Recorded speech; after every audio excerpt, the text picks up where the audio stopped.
गुलाम भारत में अंग्रेज हुकूमत अपने सबसे बड़े विरोधियों से बातचीत तो करती थी। गांधी इरविन समझौता भी हुआ था। गोल में सम्मेलन हुए थे। भगत सिंह की फांसी को रोकने की मांग पर भी देश भर में बहस हुई थी। लेकिन सवाल है, आजाद भारत में जब अपने ही छात्र सड़कों पर हों तो संवाद आखिर इतना मुश्किल क्यों हो गया है? लखनऊ से लेकर दिल्ली के जंतर मंतर तक हजारों छात्र एक ही मांग लेकर पहुंचे। किसी के हाथ में तिरंगा था, किसी के हाथ में डिग्री का सपना और किसी के हाथ में सिर्फ एक तख्ती। हमें न्याय चाहिए।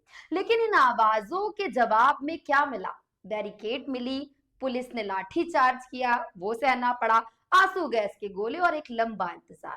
ये रिपोर्ट किसी एक संगठन या एक नेता की नहीं है, ये उन लाखों युवाओं की है जिनका सवाल है, क्या लोकतंत्र में अपनी ही सरकार तक अपनी आवाज पहुंचाना इतना मुश्किल हो गया है? देश ने पहले भी बड़े आंदोलन देखे हैं, जेपी आंदोलन, अन्ना हजारे का अनशन, निर्भया कांड, किसान आंदोलन। हर दौर में सरकारों पर सवाल उठे हैं, लेकिन संवाद हुआ है, टकराव भी हुआ है। लेकिन इतिहास ये भी बताता है कि लोकतंत्र की सबसे बड़ी ताकत संवाद होती है। आज फिर सवाल वही खड़ा है। जब छात्र कह रहे हैं कि नीट पेपर लीक ने उनका भरोसा तोड़ा, जब कुछ अभ्यर्थी री नीट और रिजल्ट प्रक्रिया पर भी सवाल उठा रहे हैं, तो सरकार सीधे छात्रों के बीच जाकर जवाब क्यों नहीं देती है? अगर सब कुछ पारदर्शी है तो संवाद से डर कैसा है भाई? सरकार कहती है कि जांच चल रही है, संस्थाओं में सुधार किए जा रहे हैं और दोषियों पर कार्रवाई होगी। लेकिन दूसरी तरफ प्रदर्शन कर रहे छात्र कहते हैं कि सिर्फ जांच नहीं, जवाबदेही भी तय होनी चाहिए।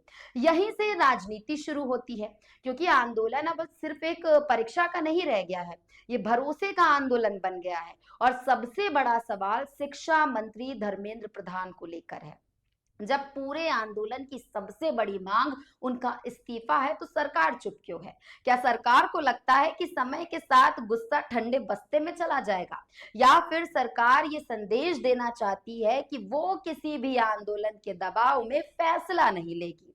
इन सवालों के जवाब अभी तक नहीं मिले हैं, लेकिन कुछ और सवाल भी हैं। बेटी बचाओ बेटी पढ़ाओ का नारा देने वाली ये सरकार से आज हजारों बेटियां सड़क पर जवाब मांग रही हैं। क्या उनकी आवाज सत्ता तक पहुंच रही है? महिला आरक्षण की बात करने वाली भाजपा राजनीति क्या उन छात्राओं की चिंता भी उतनी ही गंभीरता से सुन रही है जो अपने भविष्य को लेकर प्रदर्शन कर रही है? अगर युवा ही बार बार ये महसूस करे कि उनकी बात सुनने वाला कोई नहीं है, तो लोकतंत्र की सबसे बड़ी ताकत विश्वास कहां बचेगा? और आखिर में एक सवाल, अगर प्रधानमंत्री नरेंद्र मोदी और शिक्षा मंत्री धर्मेंद्र प्रधान अपने एक आह्वान पर लाखों समर्थकों को एक मंच पर ला सकते हैं, तो क्या वो इन्हीं छात्रों के बीच जाकर बिना किसी भाषण, बिना मंच के सिर्फ उनकी बातें सुनने को साहस दिखाएंगे? क्योंकि कभी कभी लोकतंत्र की सबसे बड़ी जीत किसी की हार में नहीं होती, बल्कि सत्ता और जनता के बीच शुरू हुए एक ईमानदार संवाद में होती है। आज देश सिर्फ कार्रवाई नहीं, जवाब भी चाहता है, और शायद यही इस पूरे आंदोलन का सबसे बड़ा संदेश है। मोदी जी तक ये बातें नहीं पहुंच रही थी तो आज जो सुबह हुआ है वो नहीं होता। इट इज वेरी क्लियर कि जब कोई ऐसा बौखला के कोई स्टेप लेता है, इट इज वेरी क्लियर कि उसके तक बातें पहुंच रही है। बट बात इतनी सी है कि वो हमारी बातें नहीं मानना चाहते, because there is a thing called ego, और वो बहुत है आजकल के मिनिस्टर में, खासकर हमारे प्रधानमंत्री में भी, कि वो किसी बात को सुनने में ही इंटरेस्टेड नहीं है। आज तक उनकी एक प्रेस कॉन्फ्रेंस नहीं हुई है, आज तक उन्होंने मीडिया को खुलेआम अनस्क्रिप्टेड फेस ही नहीं किया है। तो हम उन पर भरोसा कैसे कर सकते? 4 साल भरोसा कर लिया, 8 साल कर लिया, 12 साल कर लिया, अब कितने साल? अब हमारा बचपन, फिर टीनेज, फिर हमारा स्कूल टाइम, कॉलेज टाइम सब खत्म हो गया इसी सब चीजों में। किसी को वोट नहीं देंगे, कोई यहाँ पे वोट के लायक नहीं है। हम पीसफुली, हम कुछ नहीं कह रहे हैं, हमें पुलिस वाले बैरिकेड को धक्का दे रहे हैं, यहाँ पे मारा है, कमर पे मारा है, ये की बात होती है? हम भी मारे इनको, हम मारेंगे, हम लाठी चार्ज करेंगे, ये करेंगे, बैठाएंगे, एम्बुलेंस पे जाओ, इसके लिए एम्बुलेंस पे जाओ। ये लगा हम रेप के खिलाफ लड़ते हैं, इन लोगों ने खुद अभी लड़कियों के कपड़े फाड़े हैं। हाँ, ये लोग लड़ेंगे क्या हमारे खिलाफ?